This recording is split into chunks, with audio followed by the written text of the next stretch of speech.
Salam, salam outsider, le débrief commence maintenant.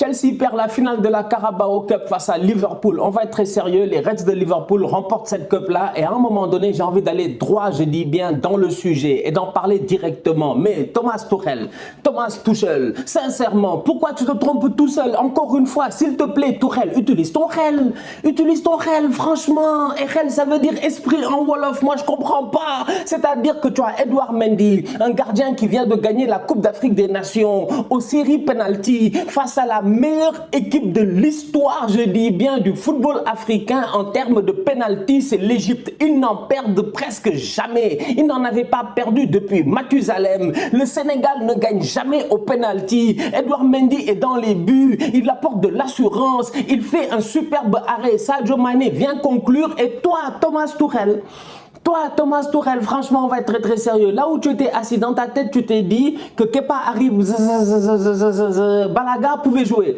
C'est quoi ça? Franchement, c'est quoi ça? J'ai pas compris. Sincèrement, j'ai pas compris. En plus de cela, Edouard Mendy, il sort une top performance aujourd'hui. Et quand on dit top performance, je pense même que c'est parce que dans le dictionnaire, je n'ai pas un mot beaucoup plus grand que cela. Sa performance a été magistrale. Elle a été sensationnelle. Elle a été exceptionnelle. Il en a fait des arrêts aujourd'hui. Des arrêts très décisifs. La tête de Virgil van Dijk aurait dû rentrer. Edouard Mendy est là pour se détendre. Sadio Mané aurait dû marquer. Edouard Mendy est là pour se détendre. À chaque fois qu'il y en a un qui doit marquer, Edouard Mendy était présent. Et même quand Mohamed Salah doit marquer, Edouard Mendy sort très vite et derrière, Thiago Silva peut venir faire un sauvetage. À un moment donné, je suis désolé. Sincèrement, je suis désolé. Peut-être que Tuchel, c'est une question de feeling, une question de sentiment. Dans son cœur, il s'est dit que ouais, Kepa, etc. Mais non. Parce que sincèrement, si Tuchel était logique avec lui-même, c'est Kepa qui aurait commencé ce match-là. Mais lui-même, il sait pourquoi Kepa n'a pas commencé ce match-là. Kepa a joué tous les matchs de Cup. Je vous rappelle que la logique dans les clubs, normalement, je dis bien la logique normalement, c'est qu'il y en a un qui joue toutes les compétitions importantes et il y en a un autre d'habitude, le deuxième, qui joue les compétitions un peu moins importantes. Kelleher, il est là dans les buts et Kelleher, il a eu à jouer des matchs de Cup. Kepa a joué tous les matchs de Cup. On arrive en finale, c'est Edouard Mendy qui est dans les buts. Edouard Mendy, sincèrement, il sort une top performance et Thomas Tuchel trouve le moyen de le faire sortir. Et à la fin, Kepa n'arrête aucun penalty. Et le pire avec les gardiens de but, et je suis désolé, franchement, il faut qu'on soit sérieux, c'est qu'à un moment donné, leur confiance peut être atteinte. Et le penalty du boy Konaté, Kepa aurait dû l'arrêter. Il aurait dû l'arrêter. Le penalty de Konaté n'est pas bien frappé. Kepa ne réussit pas à sortir le ballon. Il plonge beaucoup trop vite. Donc derrière, 2 penaltys plus tard, c'est évident que dans sa tête, il est encore en train de ruminer ce penalty de Konaté qu'il aurait pu arrêter et qu'il n'a pas arrêté. Il arrive, il envoie le ballon en dégagement. On était à Wembley. Le ballon a fini à Stamford Bridge. Franchement, c'est pas sérieux. Non, je suis désolé. Sincèrement, Tuchel n'a pas utilisé son Rel et Tuchel s'est trompé tout seul. C'est un match entre deux grandes équipes du championnat anglais. Vous-même, vous savez, Chelsea, Liverpool, Manchester City. En tout cas, ces dernières années, c'est ces trois-là qui sont en train de dominer le championnat. Même si United a réussi, entre-temps, à finir deuxième avec Ole Gunnar Solskjaer. N'empêche, on va être très sérieux que tactiquement parlant, les deux équipes se sont gérées. Le match était sensationnel. C'est-à-dire, ça, c'est un beau 0-0. Ça, c'est le genre de 0-0 que tu as envie de voir. C'est pas un 0-0 où quelqu'un a parqué le bus et l'un a essayé d'attaquer, il n'a jamais... Non, c'est pas ce genre de 0-0 là. C'est les vrais 0-0 où les deux équipes se livrent un vrai match en tant que tel. Et c'est là où j'ai envie de saluer les deux équipes sur le terrain. Maintenant, au niveau de Chelsea, ils peuvent avoir des regrets. Parce que quelle que soit la partie qu'on a eue aujourd'hui, je suis désolé, mais dans mon sentiment à moi, à la fin du match, je me dis quand même Chelsea, ils se sont créés peut-être les occasions les meilleures dans ce match-là. Mason Mount doit claquer un but. Mais Mason Mount aujourd'hui, il a activé le mode rattaquant. Je suis désolé, franchement, on parle de lucidité devant les buts. Mason Mount est un joueur qui est connu pour cela. C'est un joueur quand même qui est très intelligent sur un terrain de football, qui fait très peu d'erreurs. En plus de ça, ces derniers temps, il a réussi à ajouter à sa palette le fait de marquer des buts. Eh bien, aujourd'hui, il aurait dû en marquer un. Il n'a pas réussi à le faire. La passe de Azpilicueta pour Pulisic, c'était un but en première mi-temps. Mason Mount, la reprise de volée, c'est un but. Mason Mount, le poteau, c'est un but. Je suis désolé, mais Chelsea peut avoir des regrets. Parce que dans cette rencontre-là, malgré les occasions que Liverpool aussi, ils ont eues, Chelsea en a beaucoup raté. Au niveau de Liverpool, je pense, et ça c'est un gros débat, ça c'est de la polémique, ça c'est un problème. Sadio Mané est sorti, je ne sais pas s'il avait l'air content ou pas, mais en tout cas, je ne sais pas, j'avais l'impression qu'il n'était pas content. Peut-être que je me trompe, peut-être qu'il est sorti et qu'à la fin, bon, c'est pas si grave. En tout cas, son équipe a gagné. Sadio Mané, au moment où il sort sur le terrain, sincèrement, soyons très sérieux, on ne peut pas me dire que c'est en vue des pénaltys. Sadio Mané, il sort, il reste encore au moins 15 minutes environ à jouer dans le match. Le gars doit rester sur le terrain. Il est dans une position qui n'est pas sa position. Il est en numéro 9, on le met en pointe. Et Sadio en pointe, c'est pas son positionnement. Et même malgré ça, quand même, soyons sérieux, il réussit à s'en sortir. Et au-delà de cela, je l'ai trouvé beaucoup plus dangereux. À chaque fois qu'il a dézonné vers le côté gauche,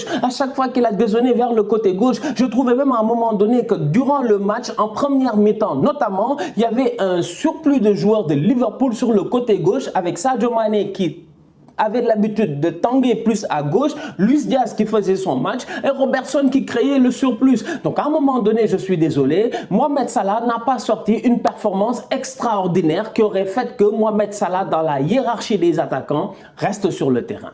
Ce n'est que mon simple avis. Maintenant, les Égyptiens, c'est sûr et certain qu'ils ne seront pas d'accord. Les Colombiens, eux, ils vont te dire que Luis Diaz, il a fait un grand match et tout. Effectivement, il n'a pas fait un mauvais match, Luis Diaz. Mais n'empêche, c'est Sadio Mané qui sort en premier. Je pose juste la question, est-ce que c'est normal ?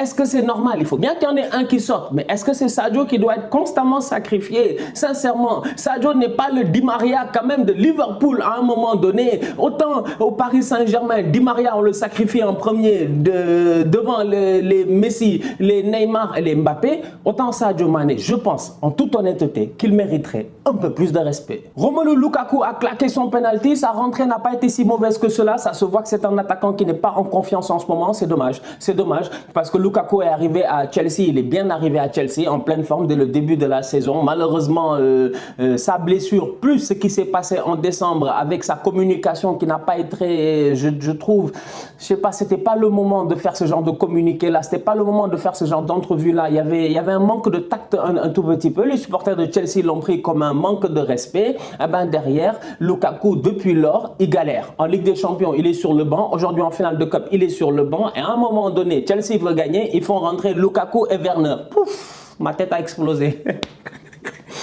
Quand tu veux gagner un match, tu veux mettre des buts. Dans un match où tous les autres boys, je dis, des deux côtés n'ont pas réussi à marquer, mais tu penses que c'est Lukaku et Werner qui vont claquer un but. Et pourtant, Lukaku a claqué son but. Malheureusement, si je ne me trompe pas, il était hors jeu d'un chouïa. Mais je dis bien quand même, on va être sérieux, d'un chouïa. C'est-à-dire qu'à ce moment-là, si on ne siffle pas hors jeu, pour moi, il n'y a pas scandale. Il n'y a pas scandale, parce que bon, même moi, tu me montres la ligne même, je ne suis pas convaincu. Mais bref, c'est dommage. Le plus important, c'est qu'il n'a pas raté son penalty. Donc en termes de confiance, j'espère que ça va l'aider. Parce que Chelsea, qu'on le veuille ou non, ils ont besoin quand même, à un moment donné, en tout cas encore cette saison, de Romelu Lukaku. Au-delà encore une fois du très bon match de N'Golo Kanté au milieu de terrain qui enchaîne les top performances, qui a claqué un but. J'ai jamais vu Kanté frapper un penalty. En tout cas, je me rappelle même pas. Je me rappelle pas d'avoir vu Kanté frapper un penalty. Quand je l'ai vu s'approcher du point de penalty, j'ai dit quand même, franchement, j'ai pas de souvenir de Kanté qui frappe des penalties, mais Kanté ne va pas rater aujourd'hui son penalty. Il a claqué son penalty. Au-delà de Kanté qui a encore une fois sorti une très belle performance, Kovacic à côté très intéressant, vous-même vous le savez, quand il porte le ballon, il est très dangereux, il est très bon, il a une très belle conduite de balle, le ballon est collé à ses pieds. Marcos Alonso, il est sur son côté, à cause du travail défensif de Rudiger, il peut être libéré et lui aussi il a été très très bon, d'autant plus qu'il est soutenu constamment par Rudiger et par Kovacic. Maintenant j'ai envie de parler de Kai Havertz. Pour moi, sincèrement, il a été le meilleur joueur de Chelsea sur le terrain, très intéressant, très mobile, très intelligent, mais trop nonchalant. En fait, Kai devient méchant. Kai, je sais pas, devient méchant. Kai, il est sur le terrain. Kai, il cherche tout le temps les petits ballons, les petites finesses, les machins chouettes. Même son penalty, quand il a frappé, il est dans les petits ballons, la finesse et tout. Il y a zéro force. Zéro force, je dis bien, dans son football. Mais son football est très, très beau. Kai Havertz est un joueur très, très, très intelligent. Et ça se voit. Moi, il me donne des vibes de temps en temps à la caca sur certains mouvements parce que c'est un faux lent. C'est un faux lent. Franchement, c'est un faux lent. Il fait semblant, mais quand il a envie d'accélérer, il peut accélérer. Et le trio en tant que tel, aujourd'hui, quand même, il a fonctionné. Parce que tu as un Mason Mount qui joue entre les lignes. Tu as un Kai Havertz qui est en pointe, mais qui redescend pour dézonner. Et tu as un Pulisic qui quitte de plus loin pour perforer constamment. Et à chaque fois qu'il perfore, il surprend tout le monde au niveau de Chelsea. Il peut se créer quelque chose. Franchement, beau trio offensif. Défensivement parlant, j'ai envie de saluer Thiago Silva encore une fois.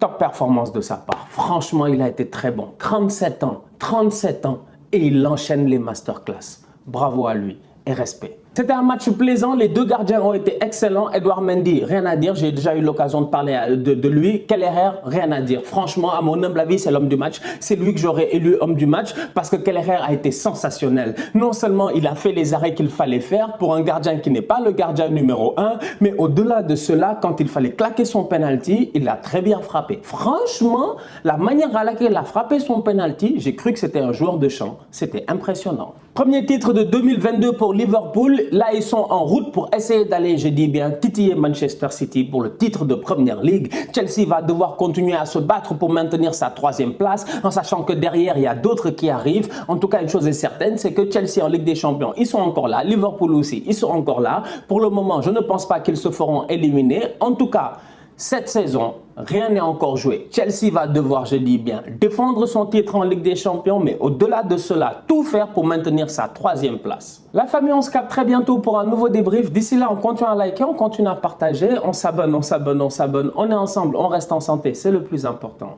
Tous outsiders.